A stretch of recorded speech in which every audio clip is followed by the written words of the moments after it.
Peggy 18. In this 4-part series, get an inside look on the making of one of the most anticipated titles in gaming history. This is Inside Assassin's Creed 3.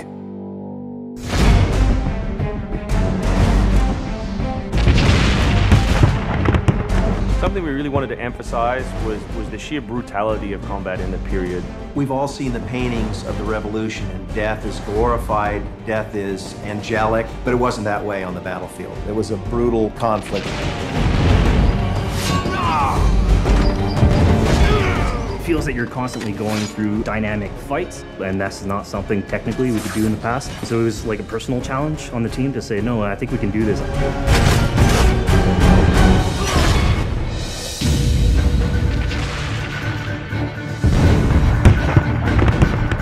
These armies are filled with different types of weapons.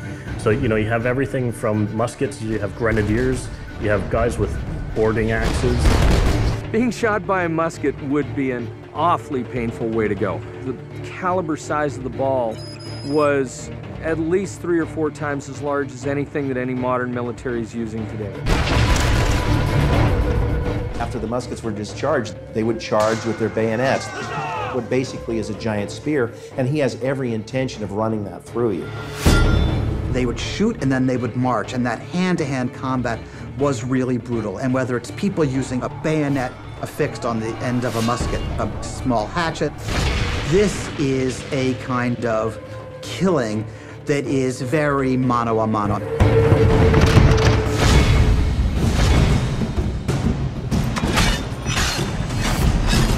All the animations, all the weapons are brand new. It was interesting to start on a new style of fighting that is much more close and aggressive. Connor's favorite weapon is the tomahawk, obviously super deadly in hand-to-hand combat. Also the bow and arrow. It fits with his native heritage and it's lethal. The rope dart, it's a real accurate Chinese tool that we found the references for that period as well. He can use it from the ground, so he can bring the enemy towards him. It gives him the ability, for example, on a tree, to hang someone from above.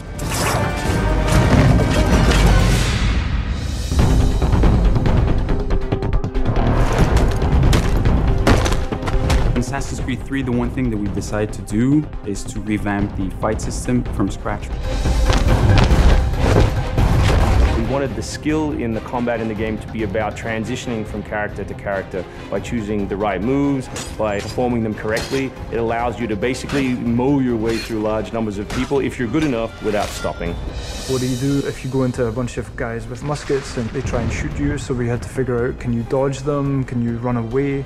And we've added all these options, but our big one is the meat shield, where you can grab a guy and he gets shot instead. Our mocap guys are stuntmen. We spend a long time with them rehearsing and figuring out exactly what would be the greatest choreography. We had to go through, like multiple people.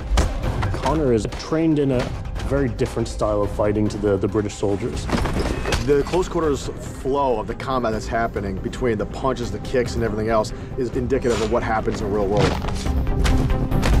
I'm very impressed by the moves that they do. It's cool to see push kicks and axe kicks and different sort of takedowns that are done correctly and very believable when they're done. Right hand right, punch to the face, boom, to the throat, to the groin, finish with boom. This is something new for us that we're really proud of. It's fast, it's fluid, and you go through these guys like butter.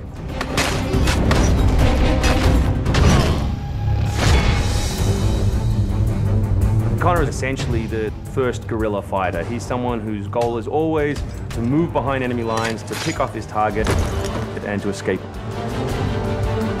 Employing guerrilla tactics, or what we now know today as asymmetric warfare, was something that truly was a component of the American Revolution. They learned what we would think was guerrilla-style warfare. You sort of hit quickly and then disappear. American tactics were really frowned upon by the British because the Americans did adapt the tactics that were used by the Native Americans from the French and Indian War. The first big battle, Lexington and Concord, takes place on a New England town green. And as the soldiers march back to Boston, they are marching along a dirt road lined by stone. It's not the most effective strategy, wearing your bright red coat and march through the woods while some farmer's trying to shoot at you. The Americans brought a tactic that they couldn't really cope with. They essentially took it away from the battlefield and they started guerrilla tactics.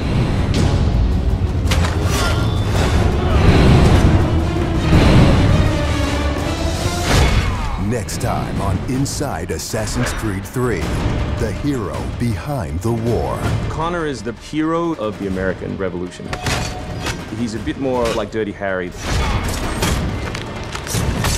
Connor is the current day Special Forces soldier. Silent, stealthy. He's fighting for freedom and he's fighting against tyranny.